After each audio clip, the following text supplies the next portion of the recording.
Hello, all, and welcome back to a new episode of Movies and Us, a weekly gathering place filled with conversations about movies, stories, and connection. My name is Jennifer Hahn. And I'm Sarah Callan.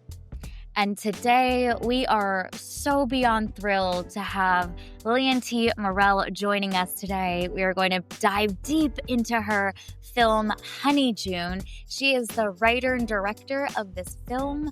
I mean, we've gotten a chance to watch this film, and there's so much meat in here. We're excited to dive into just the heart behind this. But this film is picking up some incredible momentum. Debuted at the Tribeca Film Festival, won the AT&T Untold Stories Award, which is one of the largest film production prizes in the world, the highest annual financial award to a single filmmaker at any film festival. So my gosh, that is thrilling. Welcome, Lilian. We're so excited to dive into this deeply personal film of yours. Thank you. I'm so happy to be here. Awesome. Well, do we want to give kind of a quick overview of Honeyjoon at a high level? And then let's dive in and talk a little bit like who you are first. But I wanted to give a moment for Honeyjoon. We're going to dive more deeply into the film itself in a bit. But I think this film is a deeply personal film for you, birthed from kind of a personal place. It is about a mother-daughter duo who travel to the beautiful island of the Azores and really discover themselves and find healing within each other along the way. It'll make you laugh. It'll make you cry. It'll make you laugh and cry at the same time. There's so much duality and contrast in this around joy and grief together. And my gosh, there's going to be a lot to discuss. So that is Honeyjoon at a high level. But first, the person behind it all. Lilian, do you want to share a little bit about who you are, what you're all about, and maybe kind of your origin story with film? Like, how did you fall in love with this medium and really want to invest deeply in it? First of all, thank you. What a beautiful introduction. And you really captured the heart of what I'm all about. But I'll start with the origin story of how I got to be somebody who loves the light and dark of life. And who loves filmmaking. So I was always a visual storyteller. Ever since I was little, I would read a lot and I would illustrate the characters from stories and like continue the stories in my head. And as soon as I could get my hands on a camera, I borrowed a camera from my mom and I just started making stuff as like a 13-year-old and, grabbing my friends and my brother to be in it. And I didn't know that you were allowed to do this for your life. It was just my joy. And that's something I go back to now because sometimes, people have asked me at like panels and Q&As, like, about if I ever come up against a writer's block or a creative, stall where like, or where do you get the fire, to keep going when things are difficult in the industry. And ultimately I go back to who I was when I was a kid, because when I started creating, I did it out of the love of doing it. I saw films that I loved and those inspired me. I read stories that I loved and those inspired me. Characters were created that I loved and I wanted to do the same and to, have fun with it. Like it was fun. I just like no one was asking me to do it. I just did it. And so that's sort of my secret, like key inside is the inner child and the one who always found joy in telling stories and in sharing them, which I've become more and more aware of now is what it really so much is about for me.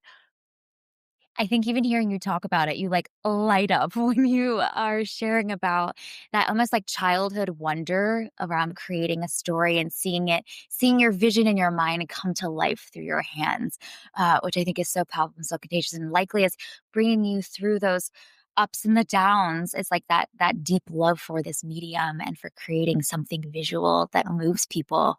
Like that'll take you beyond the highs and lows, the ups and flows, I'm sure, of the filmmaking process and the filmmaking world.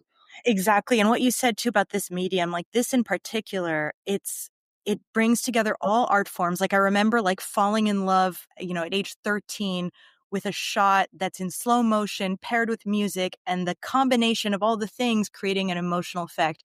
because to me, film is the art of emotion.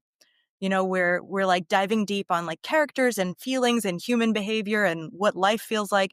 And then we're creating an emotional response in the audience. And like together we're sharing that emotional experience that feels like life, that makes us feel seen, that makes us laugh, that makes us cry. So I feel like kind of the art of emotions is what it feels like to me. And that comes through so clearly in Honeyjoon too. I feel like there's so many emotions that happen all throughout, and it never feels like too much. And even as you're going back and forth between these deeply personal, like grieving emotions to laughing at something funny that happens, it doesn't feel out of place. Those emotions like work together and pair together really, really well. So I feel like we see that come through in Honeyjoon, which is just such a like deeply personal film. So if you wouldn't mind kind of sharing, like, why did you want to make this film? Like, why Honeyjoon? Oh, thank you. I love the way you worded that. You know, One way I describe it is a surprisingly sexy, darkly funny, emotional roller coaster. And what I love to do as a filmmaker is take you for a ride.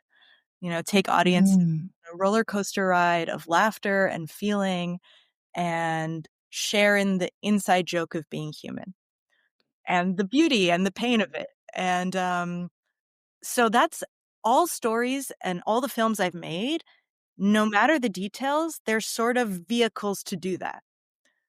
And sometimes when you're really specific is when it becomes the most universal. So this story did start with a seed of real life inspiration. It was inspired by a real trip to the Azores, real grief, real love. But ultimately, it took on a life of its own and it became so much more just about the waves of life, the light and dark, the duality of being alive and what it feels like. And these characters, even the main characters, June and Leela, this mother and daughter, they sort of represent the yin yang. And, in the ways that they grieve and live. And one of them, the mother, she, you know, is connecting on the dark side right now. She's connecting through her pain. That's the lens in which she's seeing the world right now.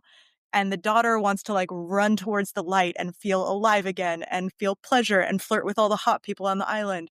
And so, throughout the film, they do switch places, and ultimately, feeling alive means feeling all of it. And then there is another layer to the film beyond just the plot or the characters, which is the experience of watching it. So I realized this the more I watched it with audiences, which basically the themes of the film to me are surfing the light and dark waves of life.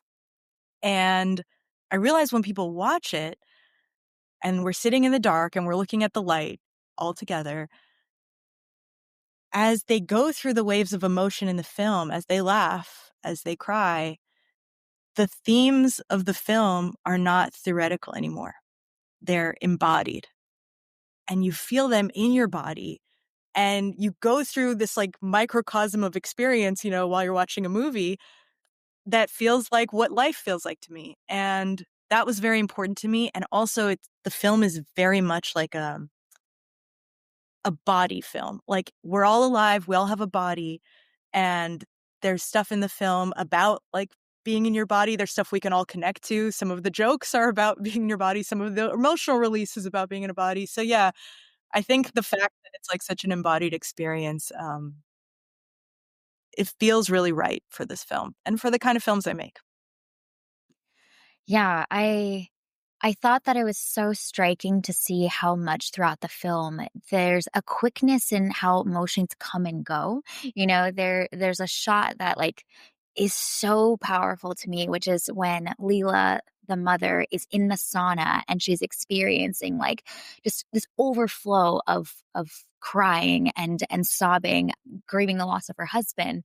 And then it's such a fast cut to her daughter who's like checking herself out in the mirror, and just kind of the the humor of life, but also the pain of life being juxtaposed constantly, almost collaged together, I thought was so powerful. And I'm curious, it's something that I find a lot of sometimes films can lean so heavily into an emotion and sit with you there and then bring you to the next one, have a long tonal piece in this section and then movie next thing.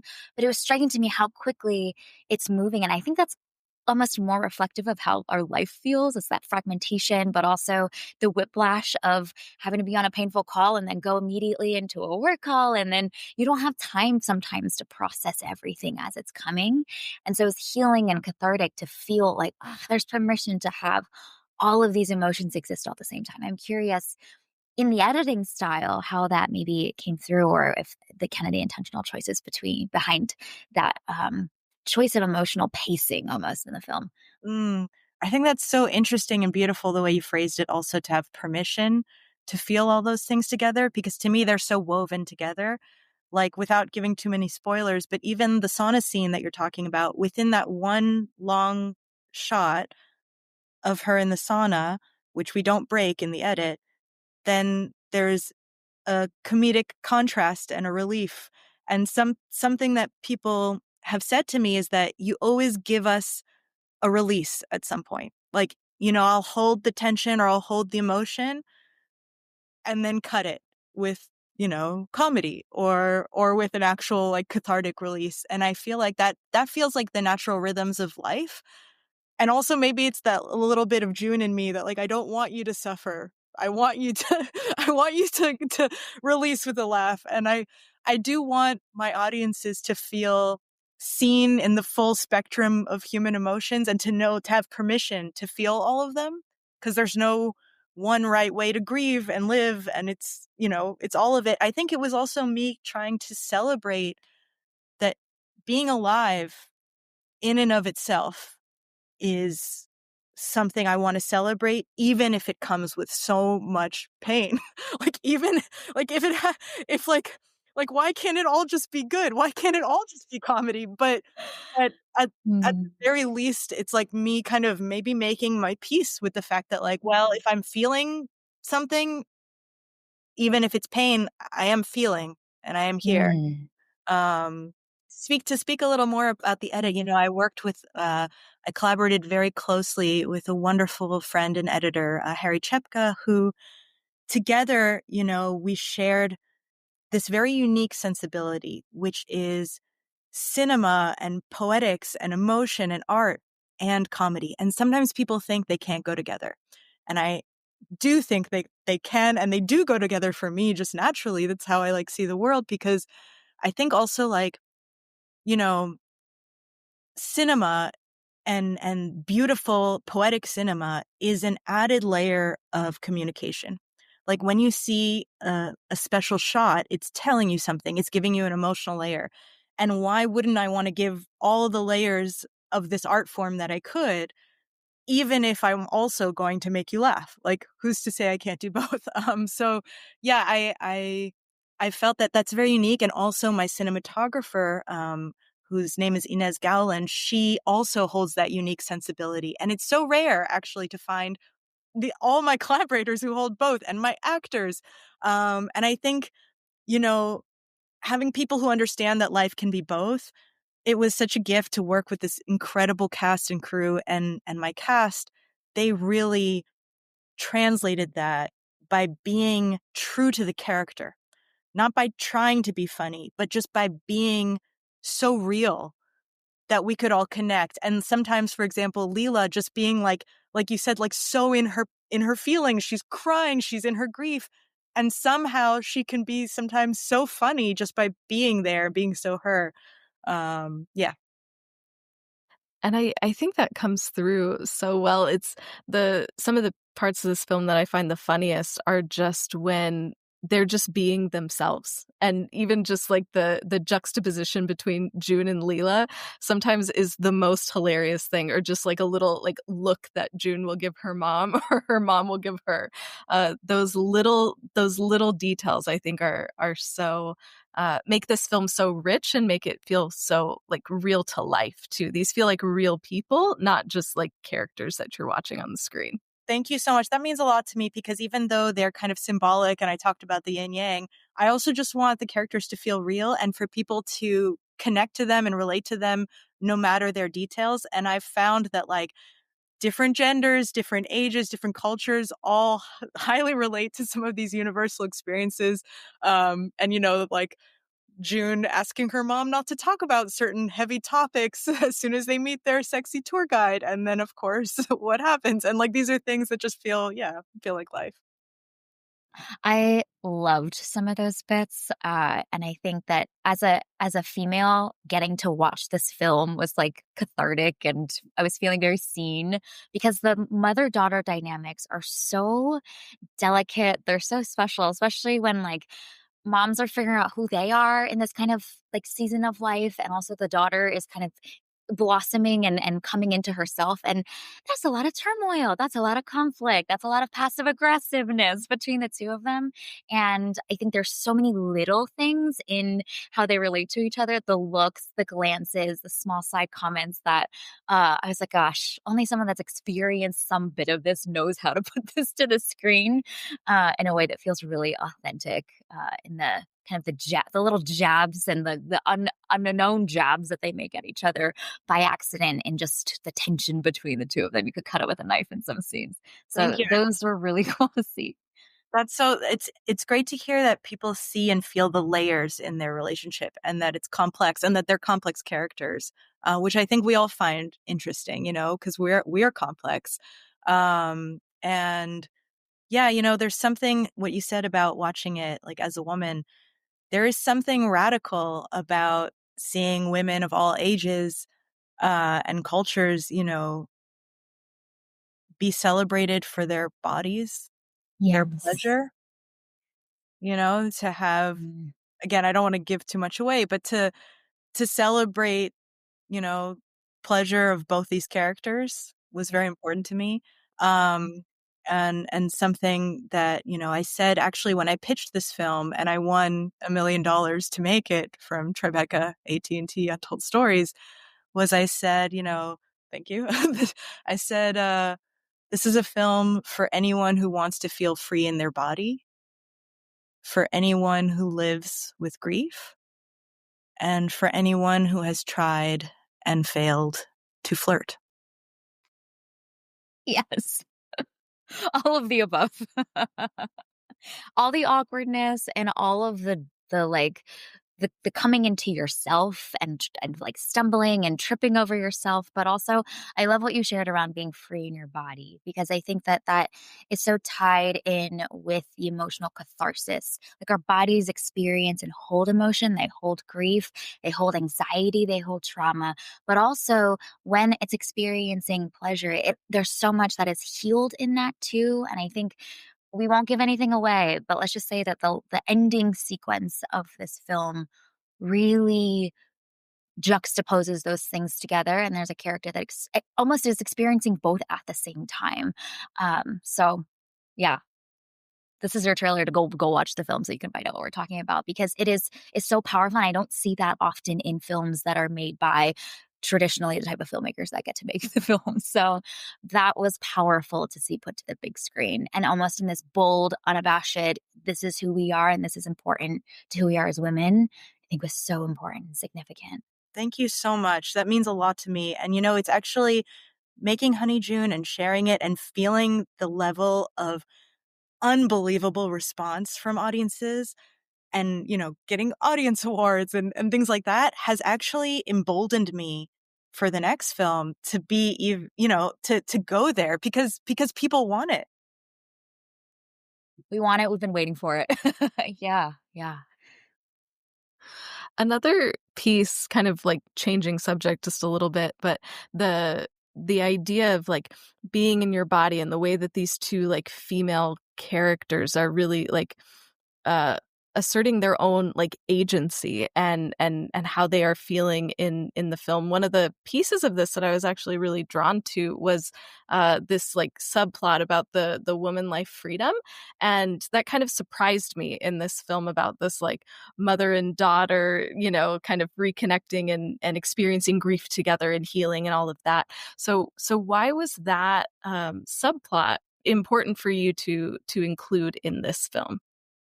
Just the name of the movement alone, Woman, Life, Freedom. It's such a poetic, strong, beautiful name for a movement. It kind of says it all. And and to me, if you look at those three words, they also could describe the themes of Honeyjoon, quite literally. And that connection also to the characters is very, very real. You know, these are characters who I think about Leela as somebody who she had to leave Iran after the revolution when she was young, and she's been homesick forever for her country. And, you know, the free life she used to have there that they don't have anymore and she can't go back. And when she lost her husband, her grief for all that she's lost is reignited, which is, you know, very real. And specifically with the movement coming up now, it reveals another complexity, which is that she's all about woman life freedom, but she's still trying to cover her daughter's bikini body up. And that brings up all the, you know, those places in us and those places, you know, where across cultures, like the grandma also tries to cover June up, the Portuguese grandma, you know, so like this is not one culture specific. But also just that, like, what it really makes me think about is these characters and their connection to these women who, you know, it could be them and it could be any of us. That's the thing with any tragedy. It could be any of us. And at any time, even, you know, the fact that they lost the father, like that could be us and has been many people, right? People live with loss. And so that way of like putting yourself in another's shoes, that's something the characters are experiencing. And it gives an added layer of perspective, the same way that the loss of the dad does, that we're alive, we're here, we're free. And as June would say, like, can't we just enjoy being alive? You know, can't we like and enjoy our bodies? And for her, it's connected, you know, to her perspective of grief is like, how could I even for a second not feel good about my body? How could I not feel like good about pleasure when I've seen my dad suffer or when I've seen his body disappear, you know, and become smaller and smaller because he couldn't eat? It's like these are the things that have given her this like zest for being alive, you know? And it's something that, yeah, this answer has gone quite deep and there are many, you know, threads, but that's the thing about this film. There are layers, and people have told me, you know, who've watched it multiple times, that they saw different layers into it later and things that they had never noticed before. For example, someone told me that they hadn't noticed the first time that, you know, mostly June is wearing light colors and Leela's wearing dark colors. But then when they're at the ocean, underneath, they have that little bit of the yin yang of each other in them. Or, you know, people, I mean, there's so many elements. Like someone even told me, like, you know, Joao's story about Azorean pineapples when he's at when they're at the grandma's house, and he's talking about how this is real. So the pineapples in the Azores, they're really small and really sweet. And the reason why is because once the greenhouse where pineapples were grown caught fire, and the pineapples, as if sensing that their life was going to be cut short, they ripened faster, but they didn't have time to grow bigger. So they just got really sweet, but stayed small. And like someone was like, oh my God, that story is so connected to like living life and knowing when, and I was like, yes, that's true. But like, it's something that people on the first watch maybe don't feel or hear, you know? So there are a lot of threads and there are a lot of layers. And I can't help it. You know, I think as a storyteller, I'm trying to capture something about what life feels like. And life is layered and life is complex. And for story purposes, you have to like, you know, make it like really tight and neat, but these like layers seep in anyway. Well, and I love how they all like reinforce each other and build upon each other too. And I think that's one of the beautiful things about this film, you know, like on the surface, it is a very fun and emotionally rich story about a mom and her daughter and this whole journey that they go on together. But then the more that you watch it and the more that you think about it, the more that you dig, then you find these really, really beautiful layers. So it's such a beautiful film, and all of those come together really, really well. Thank you so much. Actually, one of the screenings I had, you know how every audience sort of takes on their own life, and this audience was obsessed with Joao and his surfer lines, all his like surfer wisdom. And as they were like laughing at all his surfer lines, I realized if you just track everything he says, all his surfer philosophy, that's the theme of the film. That's what the film is about, like the waves of life. And he says it all every time. So it's like what you said about, you know, it means so much to me the way you describe it. And I think that the beauty also is that when you make a piece of, you know, film, art, you put it out there and then people take whatever they take from it and they see layers into it that I didn't even know were there, that maybe subconsciously were there. And that's so beautiful to me. Like I think I make films because I love people. I think that like we go through so much. We It's not easy. We try so hard, which can be hilarious and beautiful and painful and all the things. And I want us all to feel seen in that. And yeah, sharing it is like, to me, what making it is all about. It's all about the moment I get to share it with audiences and hearing people reflect back to me how they laughed, how they cried, what they saw in it, all the like metaphors that maybe I didn't even know. That's just the best feeling in the world. And yeah, that's what I want to do over and over. One of the things that I think is so notable about this film is kind of the aesthetics and the environment that it's steeped in. From I think actually it's so interesting from the movie poster to the way that visually the film feels and almost like immersing you into the world of the Azores. It is luscious. It is almost ethereal in a way. And so I'm curious the choice to set this story that is about grief and loss and pain and joy in such a notably beautiful location and how that adds to the atmosphere of the film itself. Amazing question. So yeah, it's like, first of all, why not shoot in the most beautiful places in the world? Highly recommend. I'd like to do that again. And no, but it was inspired by a real trip there. And I just thought there was something inherently funny about grieving in a beautiful place and about the contrast between being surrounded by happy couples and not being a happy couple, being a grieving mother and daughter. And I just think, yeah, I think contrast is inherent, you know, to comedy and also just what life feels like sometimes. Like, haven't we all cried in the sunshine? Like so I feel like that was one bit of inspiration. And then the other was this island. It is so epically naturally beautiful. And the nature and the ocean and the hot springs, it's like the world is alive, like nature is alive. And it felt like a silent witness and almost like it brings you back to life too. Like realizing that you're part of this, you're part of nature. And, you know, when you see a dolphin, like you're also a live creature in this like sea of life, you know? It's like we're all connected. So there was something I think very like quietly powerful about that part too. And the ways in which both the beauty and also the kind of like objectiveness of nature, like the ocean is still gonna like crash on the shore whether you're happy or sad. Like it's just gonna keep doing that. And do you choose to jump in or not? You know, there's so much about the relationship with the characters and nature and life that felt just really right to shoot there. And it's such a special place, amazing people.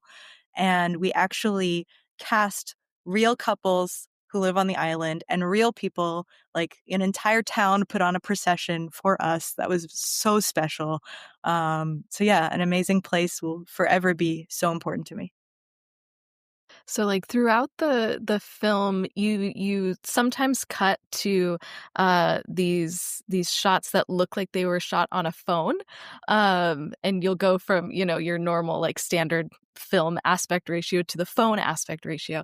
And I thought that those moments, they're usually pretty short, and they still communicate so much though. So like why was that such an important piece and such an important visual choice for you to make in this film? Well, they look like they were shot on a phone because they were shot on a phone.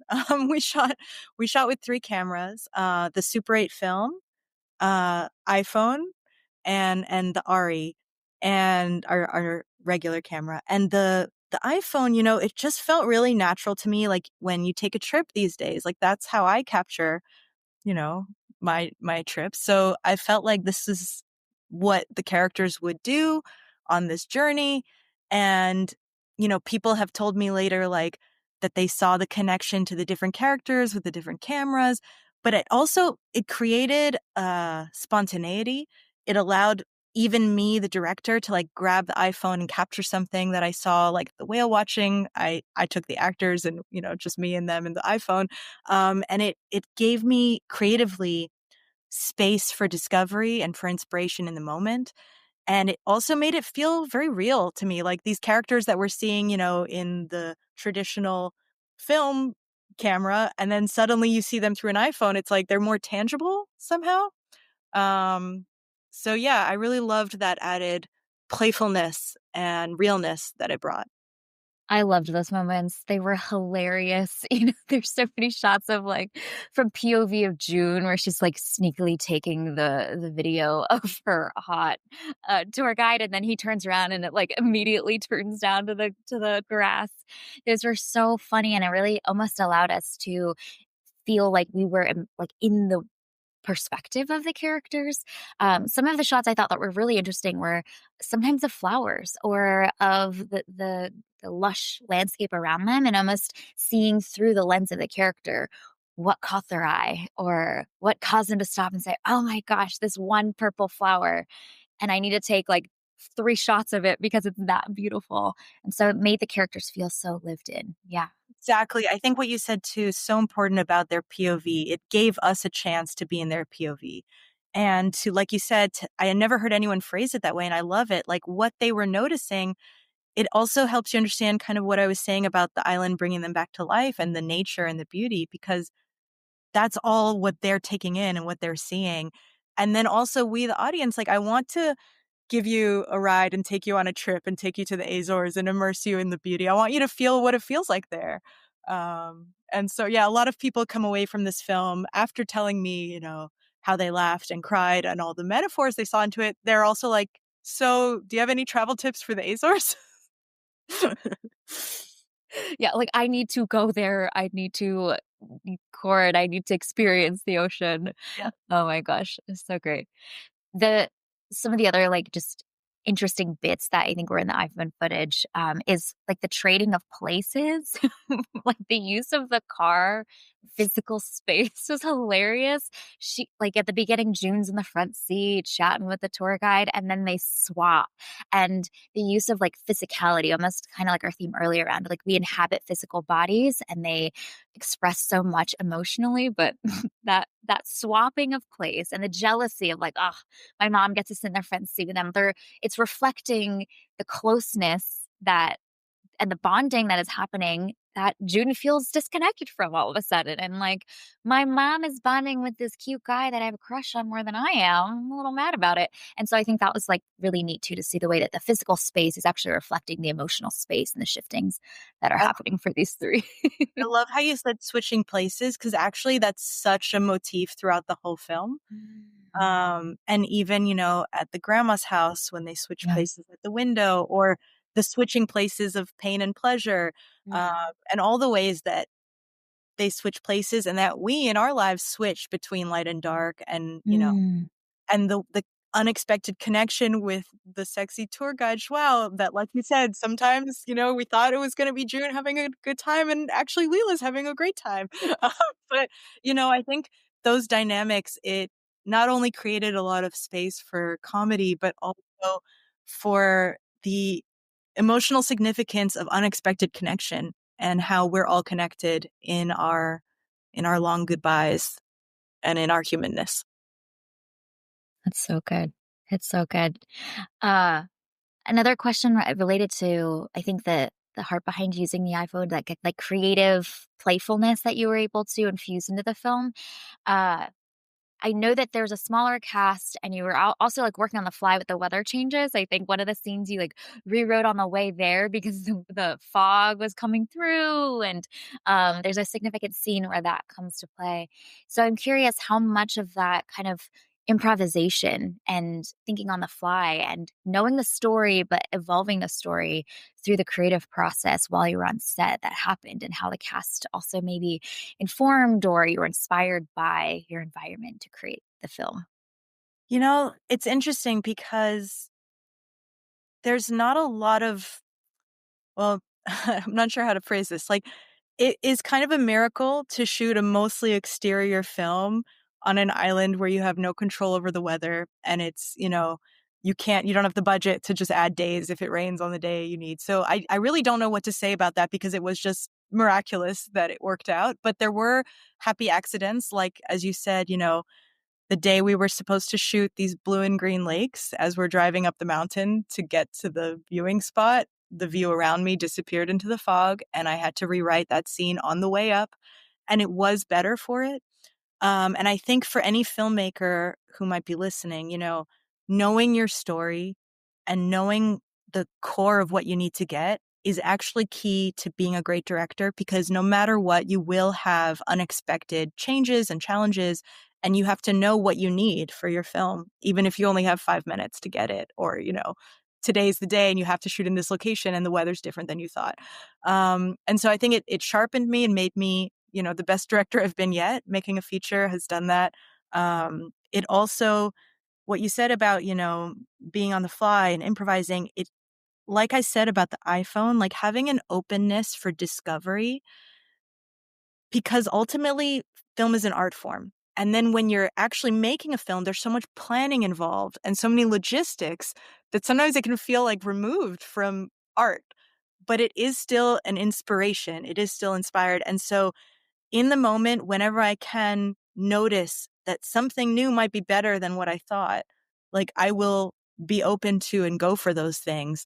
But as a writer and director, I'm very like, I don't do improvisation really with the script as much, because those are very specific, and very like minimalist actually. Um, so sometimes, improv can get like more maximalist and add more words where you don't need them. And sometimes, filmmakers find in the edit, you actually need a lot less words than you thought. But I think for me, like, my vision stays very clear about my tone, my roller coaster between humor and heart. But if there is room for sparkle and magic and discovery, like, yes, please, I will take it. Even if it involves, rain and fog. If it's better, it's better. And yeah, we got very lucky. That's so wonderful to hear. And, obviously we both love this film. We have gushed about it for nearly an hour now. So is there anything else that you would like want to share with people about Honeyjoon? Like, we can't recommend it enough. We're big fans. But is there anything else that you really want to highlight or touch on about this really, really special film? Thank you so much. I think that I want people to know that this film is for them if they want to laugh, if they want to feel, and to feel seen in their full humanness, not to be distracted by the details of mother-daughter trip or the cultures or anything like that, because that's really just almost like incidental. Like, if you want to feel the humor and the emotion of life, if you want to feel alive again, if you want to have an experience and go on that whiplash roller coaster, like, enjoy the ride and come watch Honeyjoon. And another thing that I want to share is that, well, first of all, I want to also shout out my incredible cast and crew. The film stars Aiden Mayeri, Amira Kazar, and Jose Condesa, all huge stars who, you're going to know their names if you don't already. They're absolutely incredible. Unbelievable team, unbelievable crew. And, shout out to Portugal where we shot, which was very special. And thank you forever to Tribeca, AT&T Untold Stories for the $1 million. And also, to anybody who has watched it, if you loved the film, it would mean a lot to us to give, 5-star ratings and reviews on Letterboxd, because these are actually the ways that indie films get picked up for distribution. It does make a difference to us. And, the whole reason I made this is to share it with audiences, and I want to share it with audiences around the world. So we need theatrical distribution. That's what's next. And if you didn't love the film, please save your critiques for after we get picked up for distribution. Then you can post them all and bring them all. But no, really, it means a lot to me. And thank you to every single person who's ever watched the film and shared with me what you saw into it. That's what makes it feel complete. And thank you both so much for all the love and everything, all the layers that you saw into it and everything you shared with me, and for having me on. It has been an absolute joy. Yes, we cannot rave about this film enough. We're so excited, honestly, Lilian, to see also what you do next, and to see your star continue to rise and to bring these stories that are so deeply personal, they're specific, and yet they're also universal all at the same time, and to create a space where people can almost come back to themselves again in the same way that these two characters find themselves again and find each other and are more connected to each other than they were at the start of the film. And so we can't wait for more people to watch this. As Lilian has mentioned, if you have a chance to see this in your upcoming film festivals in your local city, go and support this film. Write a review, share it, talk about it. It sounds like that really helps drum up that continued momentum that this film already has. But man, we're going to add more fuel to that fire to keep this going for just more people to get to see this. Yeah. Thank you so much. And yeah, you can follow the film on Instagram. It's at Honeyjoon Film. And I'm at Lilian Film. And we post a lot of fun, like behind the scenes and from the film festivals. And I hope you'll enjoy. Mm-hmm. This was absolutely amazing. Thank you so much, Lilian, for your time. We know you are busy, right in the thick of getting to talk about this film more. And I'm sure continuing to figure out how to build the momentum here. We're just so grateful that we got to be a piece of this. So thank you so much for your time and sharing just your heart behind this, your kind of creative process. But I think that contagious joy you have as a filmmaker and storyteller, we take a piece of, and we're so grateful for. So thank you for being here. Thank you so much. This was so much fun. And, anytime a filmmaker gets to talk about their work, it's really the dream. Like, I love to make movies, to share with people, to connect with people, and any chance to do it, it feels amazing. So thank you. Mm-hmm. All right. Well, we will include all of those places to follow Honeyjoon, experience more of Honeyjoon on the big screen. The behind the scenes, we'll include all of that in the show notes, and we'll also include ways to connect more with Lilian as well. So in the meantime, our name, Movies in Us, sums it up. We're all about movies and the powerful ways we connect with each other and the world around us. That's oddly, we say that every week, but oddly so fitting for what this movie represents. Wow. This podcast is about all of us and our shared stories. So everyone is welcome here. I'm so glad you spent time with us and Lilian today. You can subscribe to this podcast on Spotify, Apple Podcasts, wherever you tune to your favorite shows. If you got to experience Honeyjoon, or you're going to, let us know. And we'd love to start more conversation dialogue to hear all of your thoughts about it. You can connect with us on Instagram, Threads, and Blue Sky at moviesnestpod, or email us at moviesnestpod@gmail.com. We'll also include all the ways to connect with Honeyjoon and Lilian, as we mentioned in the show notes as well. We will be back next week to share more about the Cinema Legacy Poll. So come back to learn more about that. And we have a bunch more film reviews scheduled and lined up for the rest of the month as well. So we hope you have an amazing week, and we'll talk again with y'all very soon.